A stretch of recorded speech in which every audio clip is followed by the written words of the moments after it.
Yoo jaalatamtootaa fi kabajamtoota saba guddaa saba bal'aa uummata Oromoo hundi nageenya keenya bakka jirtanitti isin dhaqqabu isiniin jenna. Akkasumas sabaa fi sablammoonni afaan kana dhageessan kan jiru miidiyaa hordoftanii ashamaa isiniin jennee jirra.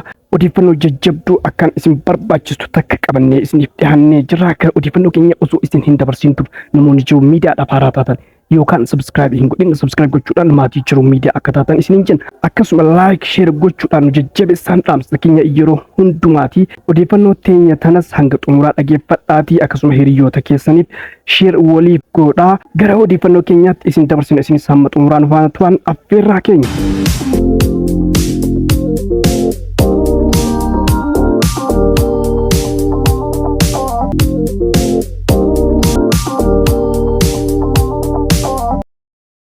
Muummichi ministeeraa Dr. Abiy Ahmed namoota 49 marii hayyootaa jechuudhaan yuunivarsiitii Finfinneetti waamee haasofsiisee jira.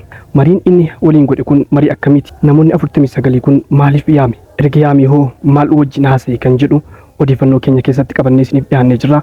Akka taanutti isiniif dhiyeessina. Muummichi ministeeraa akkuma duraan himaa ture hawwii isaa galmaan gaachuuf wuxineffatee jira. Guyyaa har'aa marii hayyootaa jechuun namoota 49 dhiira 35 fi dhalaa 14 yuunivarsiitii Finfinneetti waamee haasofsiisee jira jedhame. Muummichi ministeeraa walgahii kana irratti akka nam tokko gaafii hin gaafannee fi waan inni jedhe qofa akka dhageeffatan akka godhe icciitiin keessoo walgahii kanaatii baate ni mul'isa. Wanti inni haasaa oole immoo jechuun wanti inni barsiifataa oole bakka bu'iinsa amma jiru kana gara sirna qeenxee kan pirezidaantii jijjiiruu qabna jedhe.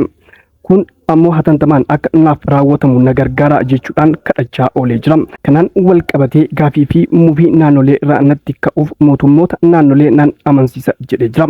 Ani abbaa fedhe waliin dorgomee eenyuyyuu na mo'achuu akka hin dandeenye nan beeka. Humnaanis ta'u mallaqaan nan mo'a garuu isin qofa sirna mootummaa pirezidaantii kana kan barbaade nuyi hayyoota jedhaan nuuf dubbadhaa jedhe. Yaada kanas akka waan isin kaaftanitti na gargaara jechuudhaan kadhatee jira hayyoota 49 kanneen. Gaafa sirna pirezidaantii kana ijaare Finfinnee irratti eenyullee akka gaafii hin kaafne nan godha. Keewwata 39 heera kana keessaa nan haqa.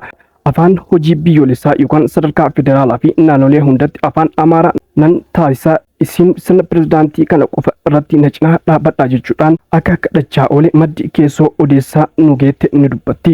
Akka maddi odeeffannoo kana nuun gahe jedhutti kanaaf ammoo ragaan afaan Oromoo qorumsa biyyoolessaa keessaa haqee jira. Leenjiin barsiisotaas akka afaan Oromootiin hin kennamne dhorgamee jira.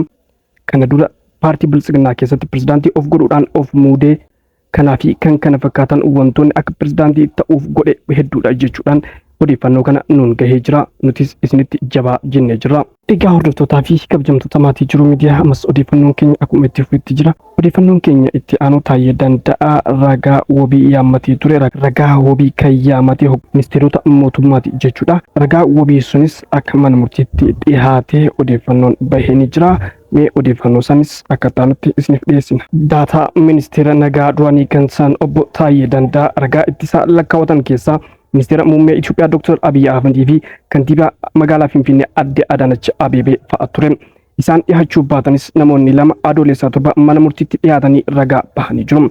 Abukaatoo obbo Taayyee Danda'aa kan ta'an obbo Abarraa Nugusuu akka BBC'tti himanitti obbo Taayyeen mana murtii federaalaa dhaddacha lidataa dhimma shororkeessummaa fi haala biyya ilaallatuun dhiyaatan. Obbo Taayyeen mana murtiitti dhiyaachuu isaanii ragaa sarbaa mirga ammaan dura wayita mana hidhaa turanii fi maatii isaanii ragahe akkasumas haala qabiinsa isaanii amma irrattis komii dhiyeessuu obbo Abarraan himaniiru. Kana dura obbo Taayyeen akka ragaa ittisaa ministeera muummee Abiy Ahmed fi kantiibaa magaalaa Finfinnee Aadde Adaanach Abeebee mana murtiitti dhiyaachuun akka ragaa ittisaa ta'aniif waammatanii turan. Isaan dhiyaachuu dhabuu isaaniitiif obbo Taayyeen mana murtiitti komii kaasanii jiru. Aadde Adaanach Abeebee fi Dr. Abiy Ahmed dhiyaachuu baatanis namoonni lama ragaa ittisaa dhiyaachuu isaanii abukaattoon obbo Taayyee Danda'aa dubbatanii jiru. Namoota lamaan san maqaan isaanii hin dhahamne. Eertiraan tasuma Oromoon hireessa akka murteeffatu hin barbaaddu jedhan qabsaa'aan Oromoo Eertiraa ture tokko. Eertiraan walaba kan taate Itoophiyaarraa adda ba'uuf waggaa 30 ol mootummaa Hayilee Sillaasee fi Dargiin lolte. Afrikaa keessatti qabsoo hidhannoo waggoota dheeraa gaggeeffaman keessaa kan Eertiraa tokkodha. Qabsoon hidhannoo dhaabbilee akka adda bilisummaa Oromoo yookaan ABO fi TPLF gaggeessee turaniif akka fakkeenyaatti ilaalama. Mootummaa dargii kuffisuu keessattis hidhannoo addaa dureen kan kaan adda bilisa baasaa uummata Eertiraa fi adda bilisummaa Oromoo ABO fi akkasuma adda bilisa baasaa uummata Tigraayidha. Mootummaan dargii erga kufee booda addi bilisa baasaa uummata Eertiraa biyya walabaa yoo ijaaramu TPLF immoo olaantummaa Itoophiyaa bulchuutti seentee ABO'n lamaan isaaniitu dhiibamee qabsoo hidhannootti deebi'e. Walitti dhufeenyi qabsoo Oromoo fi qabsoo Eertiraa walakkaa jaarraa lakkoofsee jira. Eertiraan osoo Itoophiyaarraa adda hin bahin hidhattoonni Shaabiyaa loltoota ABO leenjisuudhaan akkaataa itti mootummaa dargii kuffisuun irratti hariiroo garaagaraa qabu ture. Kana kan jedhan qondaalli duraanii ABO kan ta'anii fi Eertiraa turan obbo Abbaa Caalaa Lataa Eertiraan durii kaasee Oromoo akka jabbituu fi of danda'u akka hin barbaanne BBCdhaaf himanii. Warri Shaabiyaa kun gaafii Oromoo gaafii hiree murteeffannaa jennee itti hin amannu jedhanii jalqabumarraa kaasanii nutti himaniiru. Garuu ammoo diina tokko waliin qabna waan ta'eef isin gargaara nuun jedhanii turan. Eertiraan irraa cittee Itoophiyaan hangi hafte bakka tokkotti akka bultuudha kan isaan barbaadan malee saboonni gaafii hiree murteeffannaa akka gaafatanii fi mirga hiree murteeffannaa akka kabajamuuf hin amanan jedhan. Eertiraan kaayyoo isheef malee Oromoon Itoophiyaa keessatti humna jabaa akka ta'u akka hin feene kaasuu qondaalli duraanii ABO kun. Akka obbo Abbaa Caalaa jedhanitti Eertiraan gaafii hiree murteeffannaa saboota amanuu diduun ishee gaafii wal fakkaataa biyyattii keessaa jiru ni dammaqsa jettee waan amantuufi. Egaa hordoftoota fi kabajamtoota maatii Jiruu Miidiyaa ammas akka faana jirtan abdii qabnaa. Odeeffannoon keenyas akkuma itti fufetti jira. Akkasuma isinis laayikii fi sheer akkasumas sabskiraayib gochuus hin dagatinaa. Gara odeeffannoo keenya itti aanutti isin dabarsina. Odeeffannoon keenya itti aanu Suudiin lammiilee Itoophiyaa dabalatee du'aan adabu Amnesty International balaaleffatee jira. Odeeffannoo kana akka taanutti isiniif dhiyeessina. Sababa himannaa yakka qoricha sammuu nama adoochuun wal qabatee Suud Arabiyaan waggoota dhiyoo asitti adabbii du'aa jabeessuu dhufuun ibsi dhaabbata mirga namoomaa balaaleffate. Amnesty International gabaasa haaraa baaseen waggoota 10 darban biyyattiin lammiilee Itoophiyaa dabalatee lammiilee alaa 1816 du'aan adabdeerti jedhe. Kana dura maatii ijoollee duutii itti murtaa'e yaaddoo guddaa keessa akka jiraniif birmannaa gaafataa turuun keenya ni yaadatama.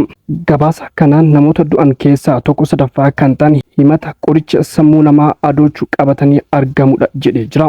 Kanneen keessaa immoo parsantiin 7 lammiilee alaati jedhamee jira. Amnesty International ibsa isaa keessatti ammas lammiileen duutii itti murtaa'e du'a eeggataa jiran akka jiran ibsee jira. Isaaniif immoo dhaabbileen addunyaarra jiran hundi akka sagalee ta'aniif waamicha godhee jira. Keeniyaatti mormii farra mootummaa wiixataa kaleessaa gaggeeffamen yoo xiqqaate namoonni 11 yoo ajjeefaman kanneen 567 ta'an to'annoo jala oolu poolisiin biyyattii beeksisee jira. Poolisiin hiriirratti dhukaasa kan bane yoo ta'u Dr. Aaron Sikaagoo ogeessa fayyaa mana kunuunsaa eegl kan ta'an qarqara magaalaa Naayiroobiitti argamutti akka BBC himanitti reeffi namoota lama kanneen haleellaa qawweetiin du'an gara dhaabbatichaa geeffamaniiru jedhe. Namoota dhaabbatichatti geeffaman keessaa namoonni du'an akka reeffi isaanii kennamuuf maatiin gaafataa turu. Hanga ammaatti reeffi isaanii akka hin kennamneefis namni kun dubbatanii jiru. Hiriirri kaleessa gaggeeffame kunis waggaa 35ffaa mormii seena qabeessa saabaa jechuunis torba jedhamu kan adoolessa 7 bara 1990 lammiilee Keeniyaatiin paartii Dimookiraasii sabdanneessaa ta'eef dhiibbaa itti jalqaban yaadachiisuuf akka ta'e dubbatamee jira.